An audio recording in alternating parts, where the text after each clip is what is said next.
नमस्कार, कृति भूमि न्यूज में मैं नरेंद्र शर्मा आप सबका स्वागत करता हूं। आज हम आपको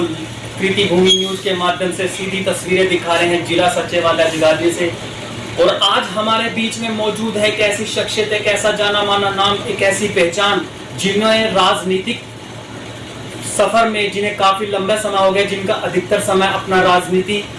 में सेवा करते कांग्रेस पार्टी के साथ जो काफी समय से जुड़े हुए हैं। जी हाँ, जो कि 2005 से अगर इनके राजनीतिक सफर की बात की जाए तो कांग्रेस के महासचिव रह चुके हैं और 2006 से 2010 तक ब्लॉक अध्यक्ष एससी सेल के ये मौजूदा समय में रहे और 2010 से वर्तमान समय में स्टेट प्रेसिडेंट भी रह चुके हैं और 2021 से वर्तमान समय में राहुल प्रियंका गांधी आरपीजीएस के ये जिला संयोजक रहे और वर्तमान समय में ये स्टेट वाइस प्रेसिडेंट भी हैं। जी हम बात कर रहे हैं एक ऐसी महान शख्सियत, अधिवक्ता ज्ञानचंद कंसल नालागढ़ जी की। तो आइए इनके बारे में जानते हैं और जानते हैं कि राजनीतिक में इनके आने का सफर मुख्य उद्देश्य क्या रहा और इस संगठन से ही ये क्यों जुड़े हैं। तो आपको मिलवाते हैं ज्ञानचंद कंसल जी। सर, सबसे पहले तो आपको हमारे में स्वागत है। आपका बहुत बहुत शुक्रिया, आप यहाँ पहुँचे और आपने जो अभी मेरे बारे में कहा, मेरा मेन उद्देश्य यही रहा है कि जो मेरा समाज है, जो दलित पिछड़ा वर्ग है, मजदूर वर्ग है, उन लोगों को उनके आर्थिक विकास को और डेवलप करना ताकि वो अपलिफ्ट हो सकें। मेरी मंशा शुरू से पार्टी में जाने की यही रही। कांग्रेस से जब मैं जुड़ा तो हम जो निचले ग्रास रूट के लोग हैं, निचले जो कार्यकर्ता हैं, जो धरातल पे काम करते हैं, बड़े नेता उन लोगों की नहीं सुनते, तो उन लोगों की आवाज को बुलंद करने के लिए मैंने इन पदों पे काम किया और उनकी समस्याओं को, उनके जो बातचीत थी वो बड़े लीडरों तक पहुंचाई है। लेकिन बड़े लीडर इस बात को सुन के राजी नहीं हुए कभी भाई इनकी समस्याओं से अवगत कराया जाए या उनकी समस्याओं को कुछ गौर किया जाए।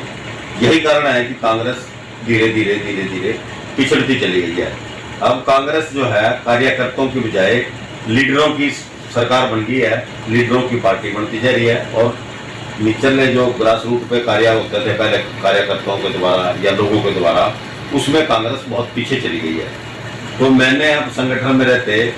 बहुत कार्य किया और आगे भी मैं करता रहूँगा, क्योंकि मैं कांग्रेस का पक्का भगत हूँ और पक्का कार्य करता हूँ और ईमानदारी से मैं अपना कार्य कर रहा हूँ। अब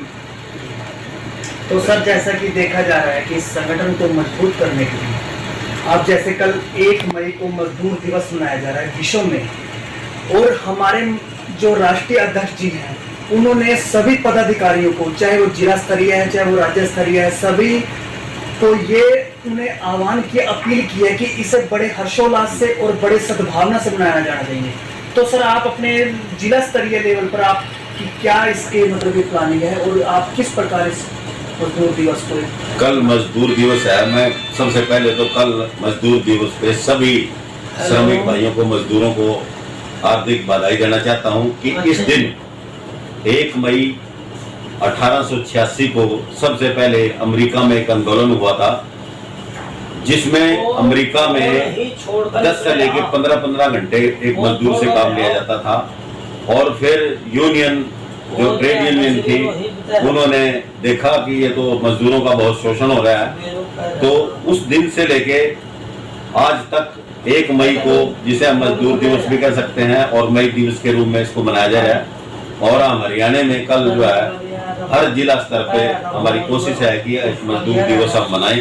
और सभी मजदूरों को उनके जो राइट्स हैं, जो उनके कार्य के घंटे हैं या जो सरकार की तरफ से इनका आर्थिक, सामाजिक, राजनीतिक और उनका धार्मिक विकास हो सके और उनके कार्य को सुनिश्चित किया जा सके, हम उस पर कल चर्चा करेंगे और जिले स्तर पे करेंगे और स्टेट लेवल पे भी करेंगे। सर, जैसा आपने कहा कि जो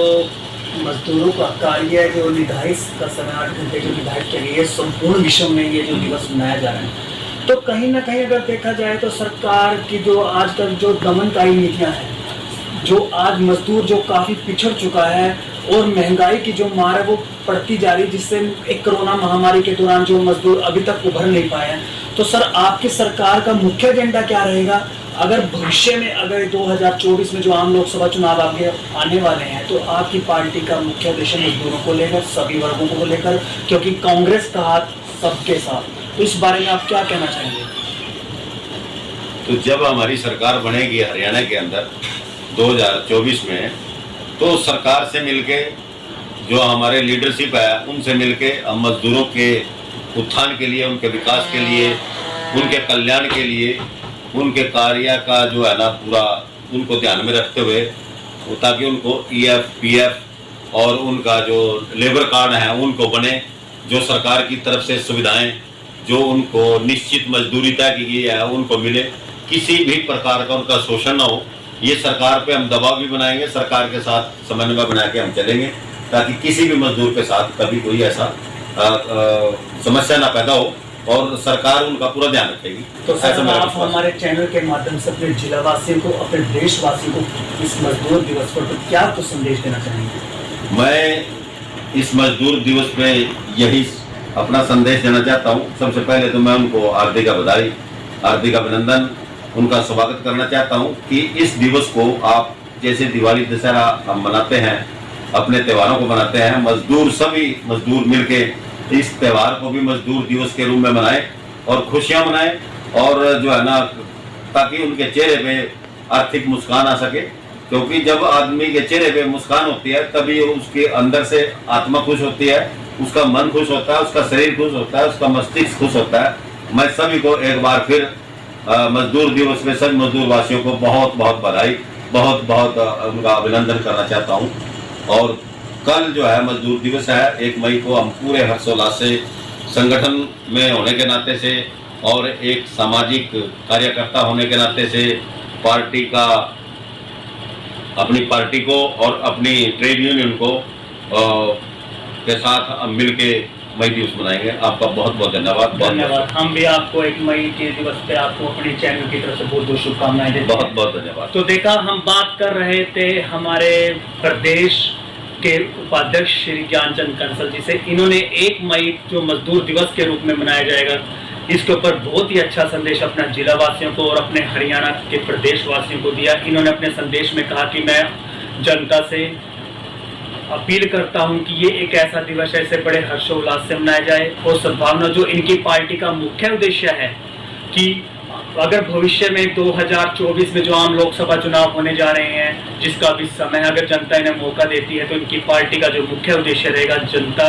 के अधिकारों की सुरक्षा प्रदान करना, और विशेषतः मजदूरों के ये हक में कांग्रेस जो है हमेशा कदम उठाती है और उठाती रही है और उठाती ही रहेगी।